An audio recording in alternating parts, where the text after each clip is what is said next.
Et salut les Pokéfans, j'espère que vous allez bien. Aujourd'hui on se retrouve pour une nouvelle vidéo dans laquelle nous allons parler de l'extension du JCC Pokémon Lost Abyss, donc qui est une extension japonaise. Les cartes qui sont dans cette extension, on les retrouvera dans la série Épée et Bouclier Origine Perdue qui sortira début septembre je crois. La série Lost Abyss, elle est déjà sortie, elle est sortie le 15 juillet. Mais voilà, j'en parle que maintenant parce que c'est que maintenant que j'ai eu le temps de faire le montage et que j'ai tous les visuels de chaque carte, y compris les secrètes, etc.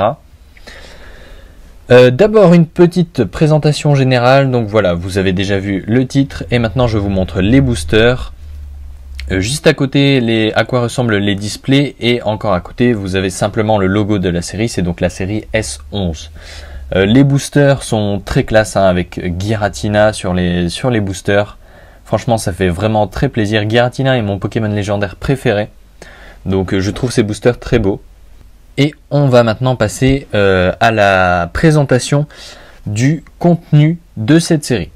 Donc je vous l'affiche à l'écran, il y aura en tout 100 cartes dans la série, dont 8 Pokémon V, 1 Pokémon V Max, 3 V-Star, 9 cartes dresseurs.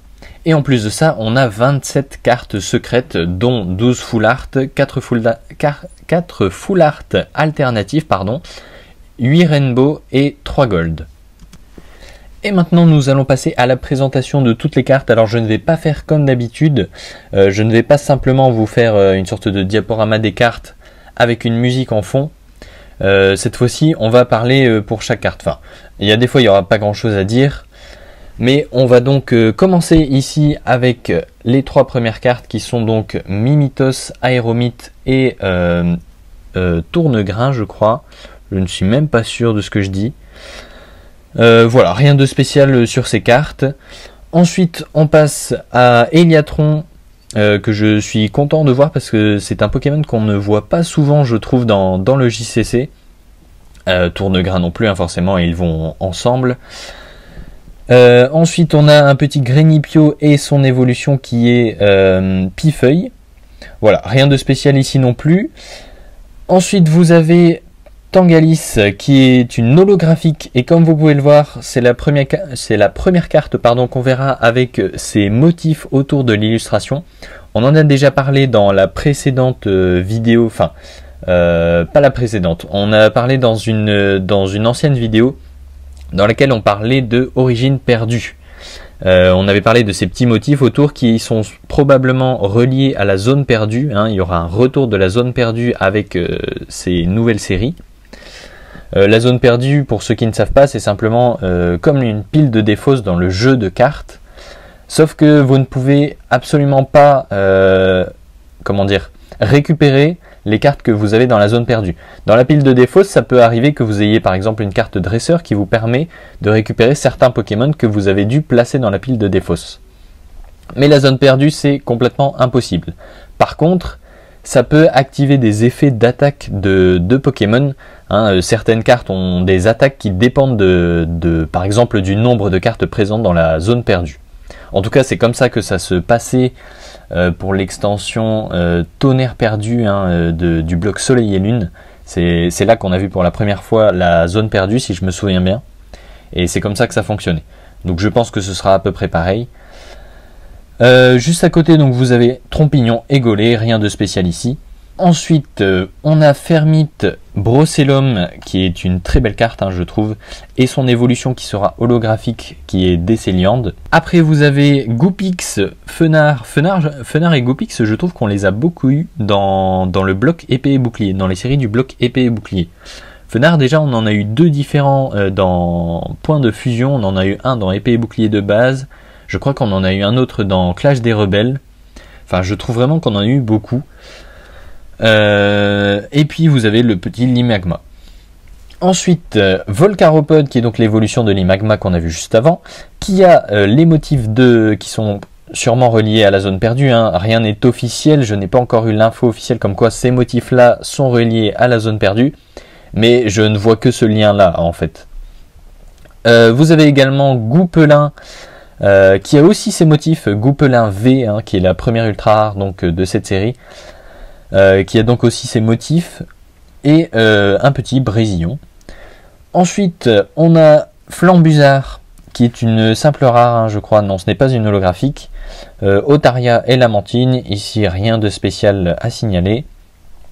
Ensuite, les trois évolutions, donc on a Hippotrampe, Hippocéan et Hipporoi. Hipporoi qui est une holographique et qui est vraiment très belle, je trouve, avec les coraux derrière. Ensuite, vous avez Welmer, Wellord et Écaillon, rien de spécial à signaler ici. L'évolution des Caillons, Luminion et deux magnifiques cartes qui sont celles de Kyurem V et Kyurem V Max. Le Kyurem V est vraiment très très beau, je pense que c'est... À la toute fin, je vous dirai mes cartes préférées de cette série, et je pense qu'elle en fait partie. Et donc le Kyurem V Max qui est donc la seule V Max qu'on aura dans cette série japonaise, et c'est également la seule V Max qu'on aura dans la série Épée et Bouclier Origine Perdue. Donc voilà, ça fait plaisir hein, franchement d'avoir ce Pokémon en V Max, je le trouve vraiment très très classe ce Pokémon. Donc voilà, c'est plutôt cool. On peut voir qu'il n'y a pas les motifs donc de la zone perdue là, donc je pense qu'il n'y sera pas relié tout simplement. Ils auraient pu le faire, hein, mais voilà, elle est très bien comme ça je trouve. Et ensuite nous avons un petit Tarambule si je me souviens bien. Non, c'est pas Tarambule, c'est Araqua. Je suis même pas sûr de ce que je dis. Et son évolution qui est donc Tarambule. Et Nigosier qui lui a les motifs, donc les motifs un peu... c'est un peu spectral comme ça j'ai envie de dire. Ce qui est plutôt bien relié à la série, hein, puisque Giratina qui est de type spectre et dragon est le Pokémon phare de cette extension. On continue avec Blizzval qui sera holographique et je suis très content parce qu'on a enfin une carte de Blizzval et donc vous vous en doutez une carte de Spectreval, puisqu'on n'en avait toujours pas eu ces cartes là, on les avait toujours pas eu en simple rare, enfin ici en holographique mais c'est pareil pour moi. On les avait eu seulement avec Silveroi Cavalier d'Effroi et Silveroi Cavalier du Froid en ultra rare. Donc du coup je pense qu'on aura Silveroi dans la toute dernière série du bloc épée et bouclier. On n'a encore aucune info là-dessus, hein. Elle sortira vers novembre à peu près comme d'habitude. Donc pour l'instant on n'a aucune info, mais je pense qu'on aura une simple rare ou une holographique de Silveroi. À côté vous avez Loupio et Lanturne. Lanturne qui est très très beau également, hein. L'illustration est très jolie. Ensuite, on passe à Motisma V qui a donc ces motifs qu'on a déjà vu beaucoup hein, sur pas mal de cartes. Un petit Emolga et puis un petit Anchoat, très coloré l'illustration. Après, on a donc forcément l'évolution de Anchoat qui est l'Empérois et son évolution qui est au massacre. Et le petit Soporifique qui est l'illustration est très belle aussi je trouve. Après ça, nous avons donc l'évolution de Soporifique, logiquement, qui est... je ne me souviens même plus de son nom. Je suis sûr que je l'ai, mais bon, peu importe. L'illustration est très belle, très colorée et plutôt spéciale, hein, j'aime beaucoup. À côté, vous avez Ténéfix holographique qui a les motifs de la zone perdue. Et encore à côté, un petit Polichombre tout simple. Ensuite, on a Branette qui a les motifs également. Sucroquin et son évolution Cupcanaille, rien de spécial en plus à signaler. Après nous avons Guériland qui a également ses motifs, hein, toujours les mêmes. Mimiki, très joli l'illustration je trouve, avec les jeux de lumière et d'ombre, c'est très sympa. Et puis, je ne sais même plus comment il s'appelle celui-là. Oui Messire, voilà, c'était ça, oui Messire. Ensuite, on a le trio, donc le petit Fantirme avec son évolution dont j'ai oublié le nom, et la dernière évolution, Lansaurien en holographique, très très sympa. Après ça, nous avons donc Spectreval, hein, vous vous en doutiez, on a eu Blizzval au début, donc forcément on a Spectreval holographique qui marche dans la neige, là c'est vraiment très beau. Et puis vous pouvez le voir, deux magnifiques cartes avec Ptera V et Ptera V-Star. On peut voir que Ptera V n'a pas les motifs en question, alors que Ptera V-Star les a. Donc voilà, deux très belles cartes. Après ça, on a Fampi et son évolution d'enfant. Et puis un petit Opermine, rien à signaler ici. L'évolution d'Opermine qui est Golgopath. Voilà, Golgopath qui est holographique et qui a les motifs de la zone perdue. Encore une fois, je vous dis toujours les motifs de la zone perdue, c'est moi qui en ai déduit cela, je ne suis pas tout à fait sûr que ce soit exactement relié à ça, mais je ne vois que ça en fait. Après on a Brutalibré et Bacabou. Ensuite l'évolution de Bacabou très passable et comment il s'appelle déjà, Dolman, voilà, qui a aussi les motifs. Et puis Drascore V, qui est vraiment, c'est vraiment une très belle carte. Ensuite on a Drascore V-Star, qui est encore plus belle je trouve. Mascaillement et Escroco. Je ne l'ai pas dit d'ailleurs au début, hein, mais surtout si vous n'y avez pas pensé, n'hésitez pas à mettre en pause la vidéo si vous trouvez que ça va trop vite. Après ça, on a Crocorrible en toute logique, qui est une holographique, très sympa. Vorastérie et Prédastérie. Ensuite on passe au type acier avec Terral, Métang et Métalos qui est aussi holographique. Après on a Grindure et son évolution Noacier si je me souviens bien. La carte est plutôt sympa hein, de Noacier je trouve. Et puis un petit Limonde de Galar. Après ça on a 3 ultra rares d'affilée puisqu'on a Berserkat de Galar V. Giratina V, franchement magnifique cette carte, hein, je vous l'ai dit au début, Giratina est mon Pokémon légendaire préféré, donc forcément je suis très content de le retrouver en ultra rare dans cette extension. Il a les motifs là de la zone perdue, et Giratina V-Star qui les a aussi, Giratina V-Star qui est vraiment exceptionnelle, hein, cette carte je l'aime vraiment beaucoup. Elle fait partie de mes préférés aussi de cette série. Après, on a un petit Roucarnage V, je sais pas trop ce qu'il fait là, mais ça fait plaisir quand même. Roucarnage est un Pokémon que j'aime beaucoup aussi. Un petit Porygon et Porygon 2, pardon, en toute logique. Et c'est marrant parce que juste après, vous allez le voir, il y a Porygon Z. Et sur Porygon, Porygon 2, Porygon Z, il n'y a que Porygon 2 qui a les motifs de la zone perdue. Je sais pas pourquoi il n'y a que lui sur les 3, mais bon... admettons. Et donc comme je vous l'ai dit, ensuite on a Porygon Z, et puis on a Spinda et un petit Laporeille. On a ensuite l'évolution de Laporeille qui est Loquepin, on a Frison avec les motifs également, et un petit Passe Rouge. Et on en a terminé avec les Pokémon. Maintenant on passe aux cartes dresseurs. Alors là ça va être très compliqué pour moi puisque je n'ai aucun nom français. Je ne peux absolument pas vous dire ce que c'est, ce qu'on a là. On a une sorte de mallette, je peux même pas vous dire ce qu'elle aura comme effet dans le jeu, mais de toute façon ça prendrait trop de temps de vous expliquer tout ça. Ensuite on a un petit miroir qui fera partie de la zone perdue probablement, tout comme l'aspirateur là qu'on a juste à côté, je sais pas trop ce que c'est, hein, j'appelle ça aspirateur, j'en ai aucune idée. Après on a une sorte de masque, encore une fois je ne sais pas ce que c'est un outil en tout cas. À côté on a Nikolai, franchement j'adore cette illustration et j'aurais adoré qu'ils la mettent en holographique, elle aurait très bien rendu je pense. Mais bon, tant pis, c'est comme ça, au moins ce sera plus simple de la voir si elle est en peu commune. Et Nikolai qui a donc les mêmes motifs hein, qu'on a vu depuis le début.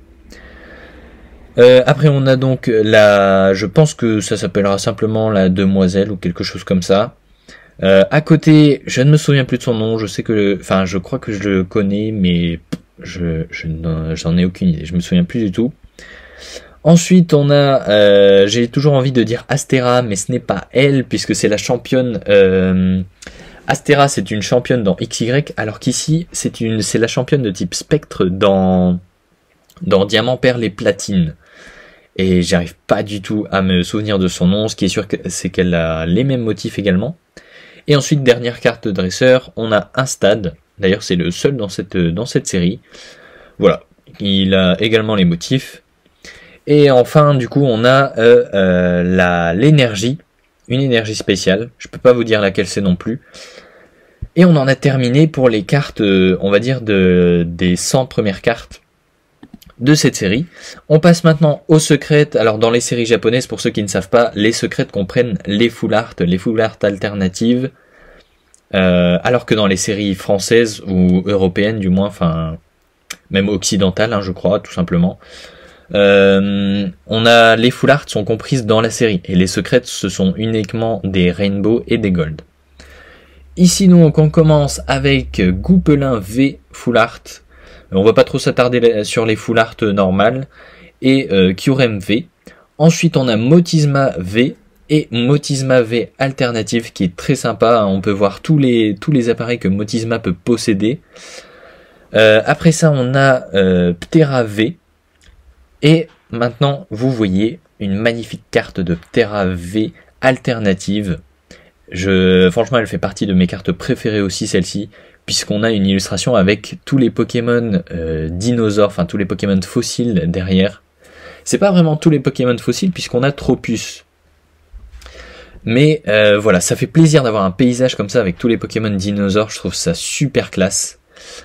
Ensuite on a Drascore V, Berserkade de Galar V, Berserkade de Galar V alternative, très belle aussi cette carte, je le trouve plutôt sympa. Après ça, on a Giratina V en simple full art et Giratina V en full art alternative qui est vraiment très très classe, ça lui correspond très très bien. Mais c'est pas ma préférée des alternatives de cette série puisque c'est un peu fouillis comme ça, on n'arrive pas trop à dire ce qu'il y a sur cette illustration.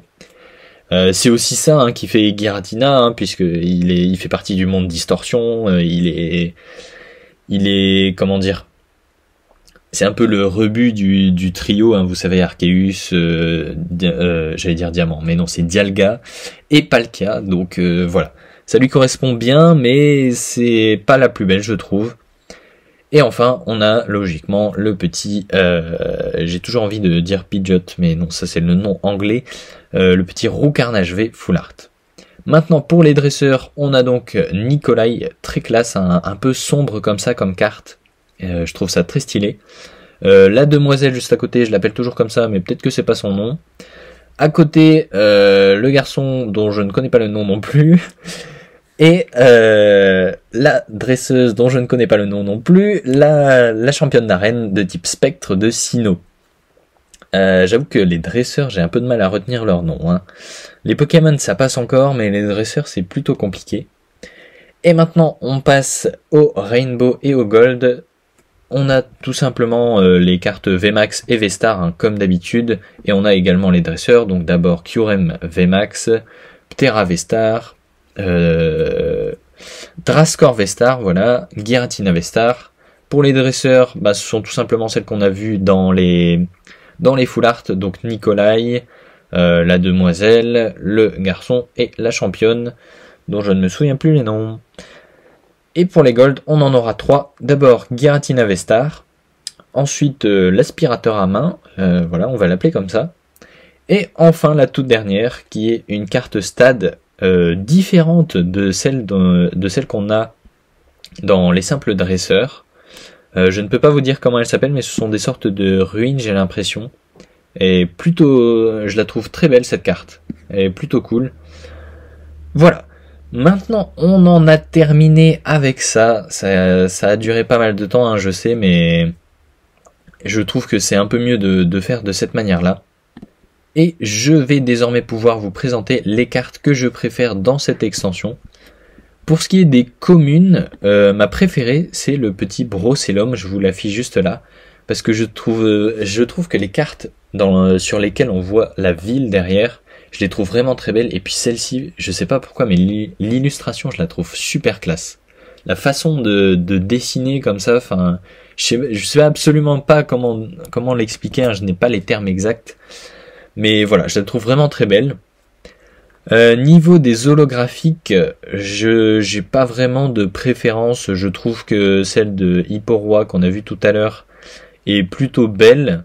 Mais voilà, je pense que ce sera ma préférée dans celle-ci, mais c'est pas non plus une carte qui m'a beaucoup marqué, on va dire.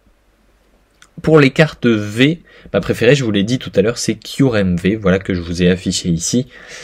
Voilà, tout simplement, c'est un Pokémon que je trouve très classe, alors forcément cette carte, je la trouve vraiment très très belle. Bon, les VMAX, il n'y en a qu'une, c'est pas ma préférée, hein. J'aime beaucoup Kyurem VMAX, hein, elle est vraiment très belle, mais voilà, rien de spécial non plus, je trouve.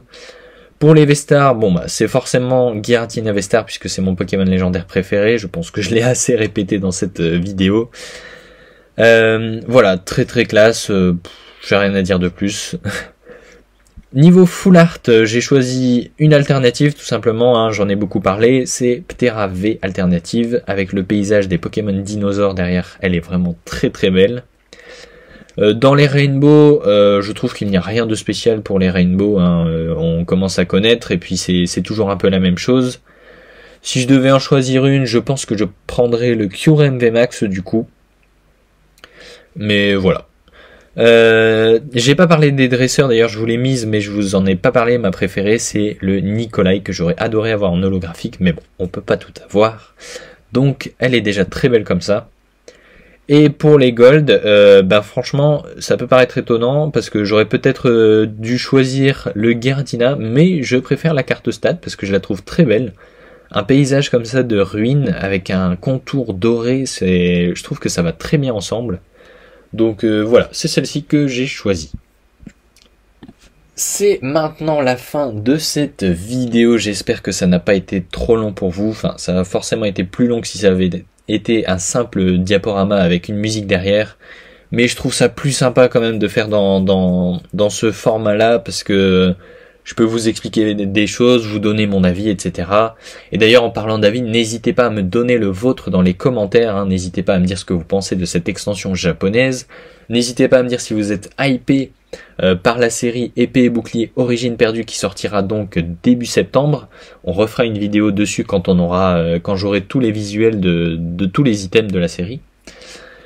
Voilà, une dernière chose, n'hésitez pas à vous abonner si vous n'êtes pas encore abonné à la chaîne, ça me soutient énormément. Et n'hésitez pas à liker la vidéo, ça m'aide beaucoup pour le référencement. Et moi je vous dis simplement à plus tard dans une prochaine vidéo. Salut tout le monde.